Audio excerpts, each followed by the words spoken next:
Radhe Radhe. First wife episode 512 pregnancy. दोपहर का वक्त रितिका अपना सामान पैक कर रही थी। उसने कबर्ड से कुछ कपड़े लिए और उन्हें पैक करते हुए जिप लगा रही थी। उसने दूसरे जगह से कुछ सामान लिया और उसे रखने लगी, तभी उसके हाथ का वो बैंड निकलकर उसके हाथ पर आ गया। उसने देखा इस बैंड एक लेटर लिखा हुआ था, वी। उसे देखकर उसकी आंखें सॉफ्ट हो गईं। ये वंश ने उसे दिया था जब वे दोनों गोवा में फिश बॉल से ले रहे थे और एक लड़के ने उसे डेट के लिए पूछा था। फ्लैशबैक। वंश ने सिर्फ फिश बॉल को रितिका के हाथ में पकड़ा दिया। के हैंगर से 2 बैंड निकालकर उसके पास आ गया। वो एक बैंड रितिका के हाथ में बांधते हुए बोला, अब से जब भी तुम्हें कोई डेट के लिए पूछे तो उससे कहना तुम कमिटेड हो, और ये बैंड तुम्हें याद दिलाता रहेगा कि तुम सिर्फ मेरी हो, क्योंकि इसमें मेरा नाम का फर्स्ट लेटर है। रितिका हैरानी से उसे देख रही थी।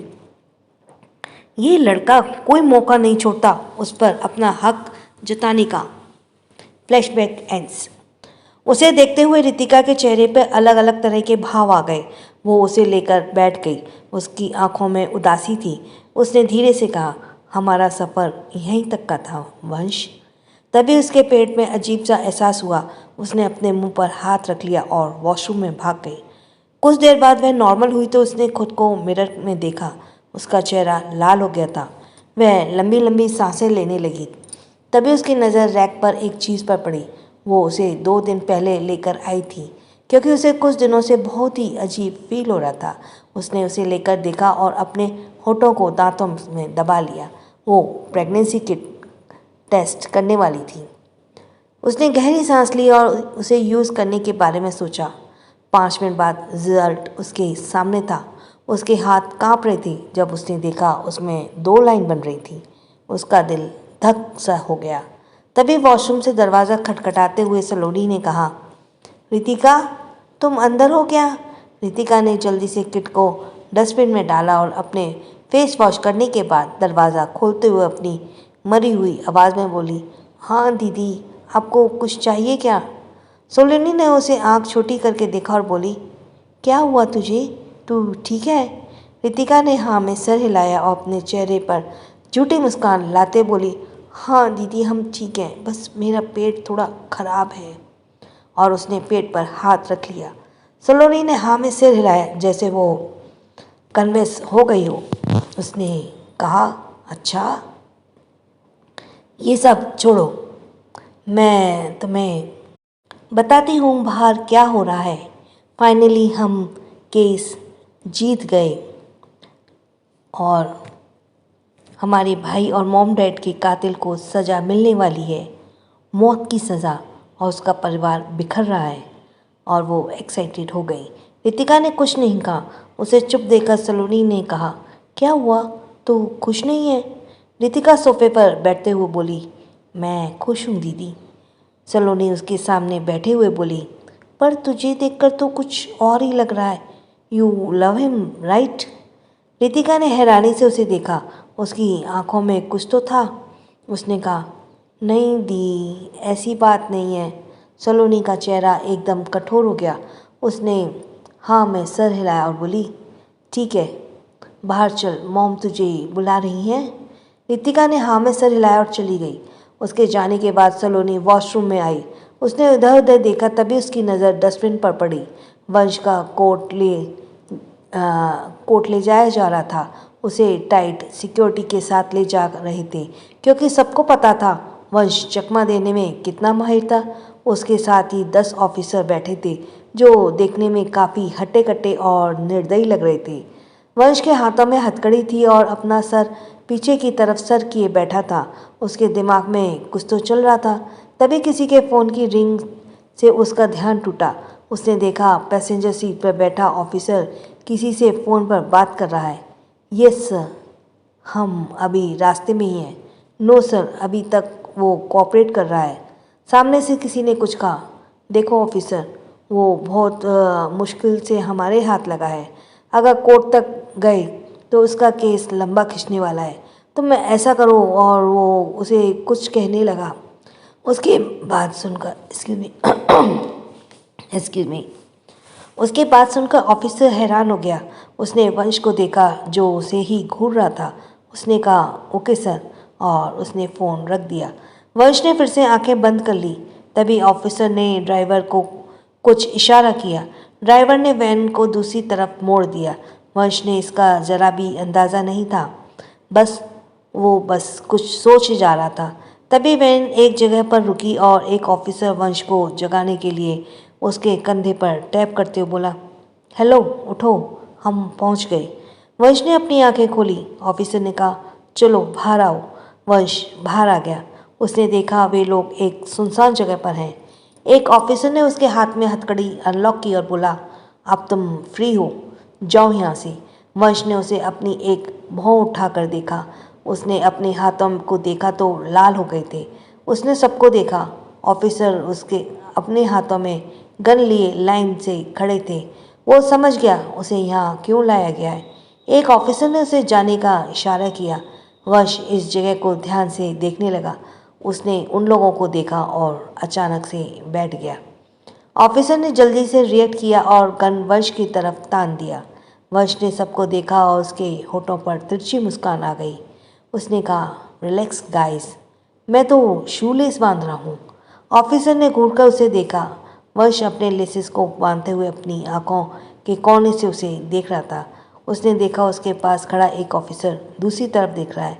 उसने झट से उसके हाथ से गन छीन ली और उसके सर पर दबाते हुए बोला, दूर हट जाओ, नहीं तो मैं इसे मार दूंगा। एक ऑफिसर बोला, we are put the gun down और आई विल शूट यू।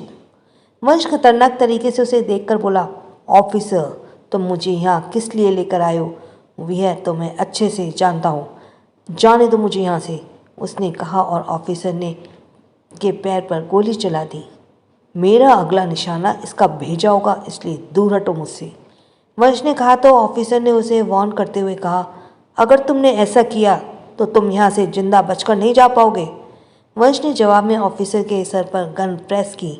यह देखकर ऑफिसर के साथियों ने हाथ नीचे कर लिए। तभी पीछे से वंश को किसी ने दबोच लिया। वंश के हाथ से गन छूट गई और उसने मुड़कर उसके मुंह पर मुक्का मारा। वो ऑफिसर पीछे गिर गया। तभी किसी ने वंश के ऊपर गोली चलाई। गोली वंश के सीने पर लगी। वंश ने गुस्से से उन्हें देखा और उसे उसके अंदर डेविल मोड ऑन हो गया। उसने ऑफिसर पर लात घूंसों की बरसात की। वो अभी जीत ही रहा था कि किसी ने उसके सर पर भारी चीज से मारा। वंश ने अपने सर पर हाथ रखा और पीछे पलट गया। उसने देखा जिसने उसे मारा था वह उसे पकड़ पाता उससे पहले उसकी आंखें बंद हो गई। ऑफिसर्स ने गहरी सांस ली ही थी कि एक फ़ोन बजने लगा। उसने देखा ये उसके चीफ का फ़ोन है। हेलो सर, सामने से किसी ने कहा। मैंने जो कहा उसे कैंसिल करो, उसे वापस लेकर आओ, ऊपर से ऑर्डर है। उस ऑफिसर ने कहा, बट सर ये बेहोश हो गया है। सामने किसी ने गुस्से से कहा, बेवकूफ़ों, अभी के लिए इसे ये सब छोड़ो और उसे हॉस्पिटल लेकर जाओ। ऑफिसर ने यस सर कहा और फ़ोन रख दिया। उसने कहा, पता नहीं इन लोगों की चीफ कौन ही बना देता है, खुद के पास अक्ल नहीं है, मुझे बेवकूफ़ बोल रहे हैं। उसने वंश को उठाने के लिए कहा और उसे हॉस्पिटल ले गए। कुछ देर बाद वे हॉस्पिटल में थे जहाँ पर अंश इस वक्त एडमिट था। वंश को होश आया। देखा उसके हाथ में हथकड़ी से बेड पर अटैच किया गया था। उसने इधर उधर देखा। उसके पास ही एक ऑफिसर उसके पास झपकी ले रहा था। उसकी कमर में एक चाबी का गुच्छा लटक रहा था। उसने देखा ये हथकड़ी का है। उसके हाथ बढ़ाकर धीरे से उसे निकाल लिया और अपने हाथों से हथकड़ी खुलने लगा। कुछ ही पल बाद उसने उसे खोल लिया और ऑफिसर के पास आ गया। उसने उसके गाल पर मारा तो वो ऑफिसर वहीं बेहोश हो गया। वो दरवाजे के पास आया और हल्का सा उसे खोलकर बाहर देखने लगा। बाहर कुछ ऑफिसर्स पहरा दे रहे थे। उसने दरवाज़ा फिर से बंद किया। उसने कुछ कहा, मुझे यहाँ से जाना होगा। तभी उसकी नज़र ऑफिसर पर पड़ी। कुछ देर बाद वो उसका यूनिफॉर्म पहनकर बाहर आया। उसने अपने सर पर कैप लगा लिया था जिससे वो अपना चेहरा आसानी से छुपा पा रहा था। वो सबकी नाक के नीचे से उस फ्लोर से बाहर निकल गया। वो अभी लिफ्ट में जा ही रहा था कि उसको याद आया उसके डैड भी यही है। इधर अंश शांति से बेड पर लेटा था। उसे अब तक होश नहीं आया। डॉक्टर ने बताया था गोली पास से चलाए जाने से उसके सीने को चीरते हुए बाहर निकल गई थी। सोना ने उसके चेहरे पर टॉवल से साफ किया और वॉशरूम में चली गई। तभी एक काली परछाई खिड़की से कूदकर अंदर आई। उसने अपने चेहरे पर मास्क लगाया था। वो अंश को देखते हुए उसके पास आई। कुछ देर देखते रहने के बाद उसने अपने पॉकेट में कुछ इंजेक्शन निकाला था और इंजेक्शन को उसके पास ही रख दिया। तभी उसे दरवाज़ा खुलने की आवाज़ आई। इधर सोना ने जैसे ही वॉशरूम का दरवाज़ा खोला उसे एक काले कपड़े पहने इंसान अंश के पास दिखा जो उसके साथ कुछ करने जा रहा था। उसने सोना को वहाँ देखा तो उसकी आंखें बड़ी बड़ी हो गईं। कौन हो तुम? यहाँ क्या कर रहे हो? सोना जोर से चिल्लाई। वो परछाई भागकर खिड़की के पास आई और कूद गई। सोना जोर जोर से चिल्लाने लगी, गार्ड्स पकड़ो इसे। वो अंश के पास आकर उसे देखने लगी। उसने वहाँ पर एक इंजेक्शन को देखा और अंश को देखने लगी। अंश एकदम नॉर्मल लग रहा था। तभी उसकी नज़र अपने पैरों के पास किसी चीज़ पर पड़ी। उसने उसे उठाकर देखा। तभी आईसीयू का दरवाज़ा खोलकर वंश के साथ कुछ गार्ड्स अंदर आ गए। क्या हुआ मॉम? आप चिंता क्यों कर रही थी? चिल्ला क्यों रही थी? डैड ठीक है ना? सोना ने वंश को देखा और उसके पास आते हुए बोली, वंश यहाँ कोई आया था। उसने तेरे डैड के साथ कुछ करना चाहा, लेकिन महादेव का शुक्र है हम आ गए। ये शायद उसी का है, वहाँ पर गिरा हुआ था। ये कहते हुए उसने उस चीज़ को वंश की तरफ बढ़ाया। वो एक बैंड था जिसे हाथ में पहना जाता था।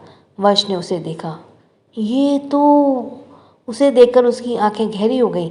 उसने कसकर उसे पकड़ लिया। तब जाकर सोना को याद आया वंश को गिरफ्तार किया गया था।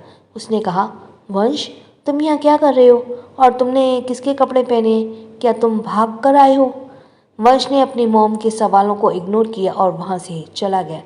इधर रितिका की तबीयत आज भी बार बार खराब हो रही थी, इसलिए उसने कहीं जाने का प्लान भी कैंसिल कर दिया था। उसका चेहरा मुरझाया हुआ था। वो बेड पर बैठे गई, उसका फ़ोन बजने लगा।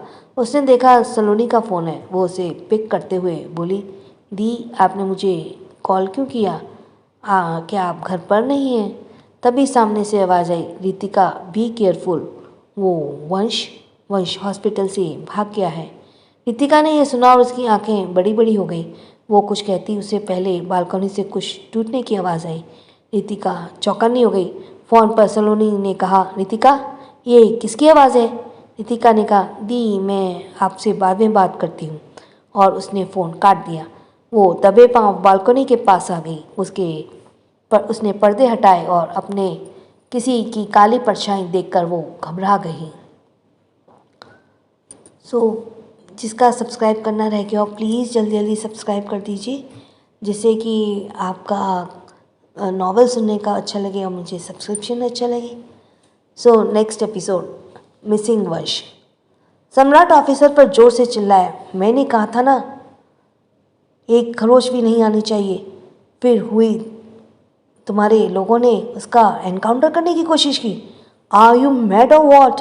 जानते हो ना वो किसका बेटा है? If he knows about it वो पूरी दुनिया को आग लगा देगा। ऑफिसर ने अपना सर झुका लिया और बोला, I am sorry, we made big mistake, huge mistake. सम्राट ने उसके मुंह पर टेबल पर रखे पेन को उठाकर फेंक कर बोला, मैं क्या करूं तुम्हारे सॉरी का? मैंने कहा था उसे सही सलामत कोर्ट तक ले आना, और अब तुम्हें ये नहीं पता वो कहाँ है। अगर उसे कुछ भी हुआ तो मैं तुम्हें लोगों को छोड़ूंगा नहीं। इधर सलोनी रितिका को फ़ोन पर वंश को लेकर अलर्ट कर रही थी। तभी उसे बालकनी से कुछ टूटने की आवाज़ आई। रितिका उस आवाज़ को सुनकर एकदम अलर्ट हो गई। उसने फ़ोन काटा और अपने बैग से गन निकालकर उसे मोड़ लोड करते हुए धीमी कदमों के साथ वो बालकनी की तरफ बढ़ गई। एक एक कदम बढ़ते हुए उसका दिल तेजी से धड़क रहा था। उसने जैसे ही कर्टन हटाया, उसे अपने सामने एक परछाई नजर आई, जिसे देखकर रितिका एकदम से घबरा गई। उसे अंधेरे में वो दो आंखें चमकती हुई नजर आ रही थी। उसने कहा, कौन? बाहर आओ, नहीं तो मैं तुम्हें शूट कर दूंगी। तभी बेड के स्टैंड से लिली कूदकर उसके पास आ गई और म्याऊं की आवाज़ करते हुए उसके पैरों में खुद को रगड़ने लगी। रितिका ने उसे देखा तो वो गहरी सांस ली। वो उसके लेवल पर बैठी और उसे पुचकारते हुए बोली, लिली, तुमने तो मुझे डरा ही दिया। तुम इतनी रात को वहाँ क्या कर रही थी? लिली ने म्याऊं में रिस्पॉन्स किया। रितिका ने गन को कमर से अटकाया और उसने उसे अपनी गोद में उठा लिया। क्या तुम भूख लगी है? चलो मैं तुम्हें खाना देती हूँ। और वो उसे लेकर जाने लगी तो लिली उसके हाथ से कूद गई। और अरे, क्या तुझे भूख नहीं लगी? रितिका ने अपना सर हिलाया और जाने के लिए मुड़ी। तभी वो किसी से टकरा गई। वो उसके कदम करीब खड़ा था।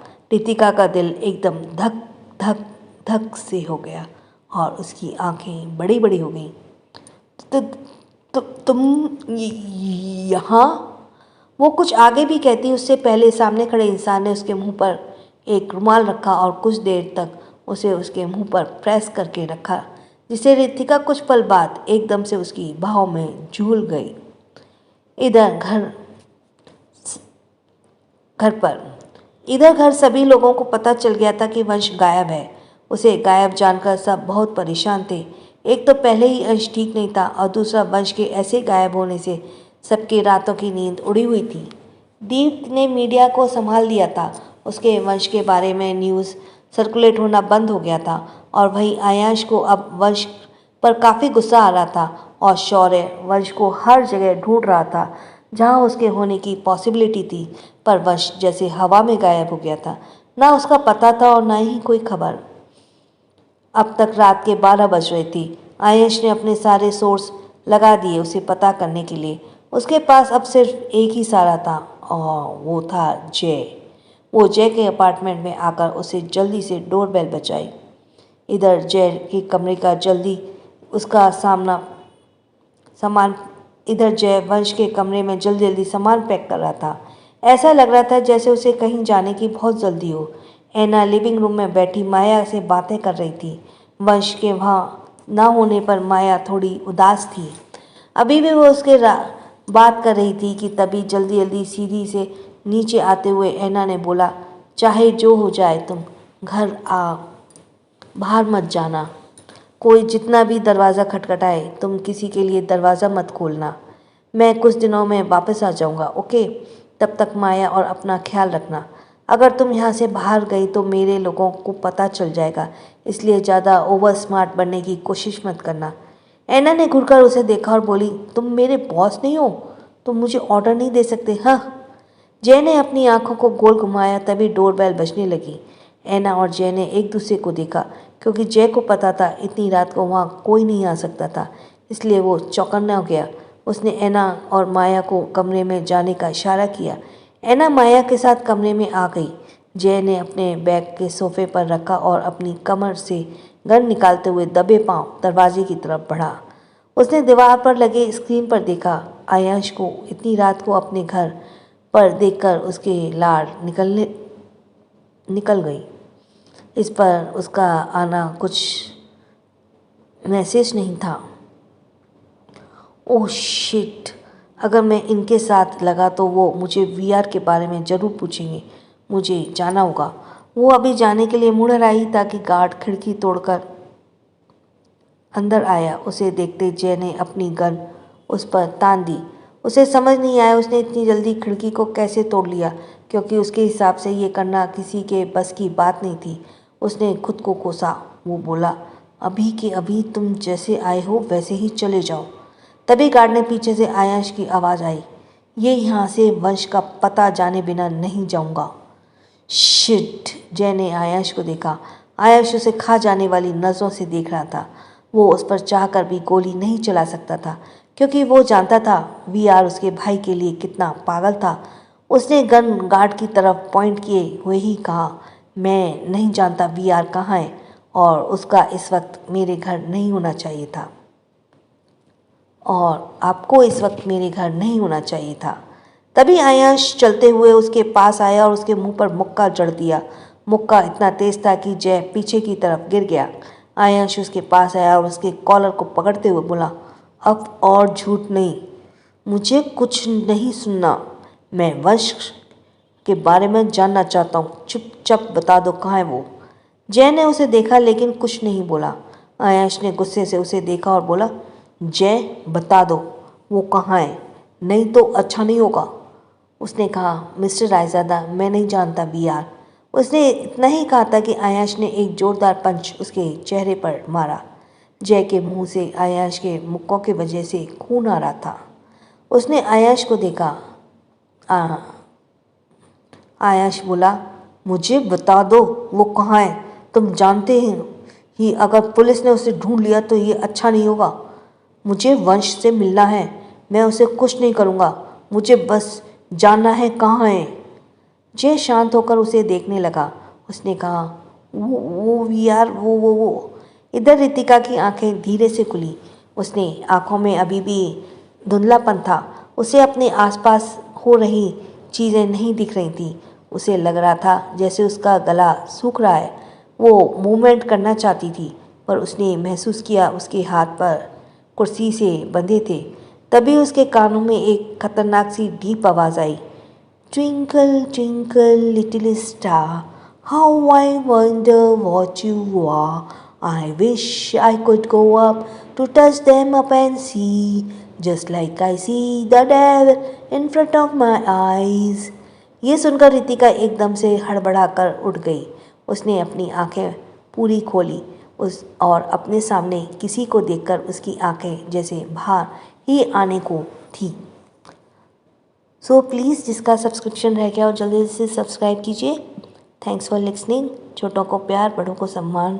मेरी 2-3 सीरीज़ और चल रही हैं, वो सारी अभी नई नई शुरू हुई हैं और एक पहले भी चल रही है। सो उनको प्लीज़ देखिएगा। मैं उसके नामों को उसमें डाल दूँगी कम्युनिटी में पोस्ट में, तो आप वहाँ से देख सकते हैं। और वो सारी स्टोरीज़ नई हैं, अच्छी हैं, आपको बहुत अच्छी लगेगी, लव एंड रोमांटिक हैं। So thanks. राधे राधे।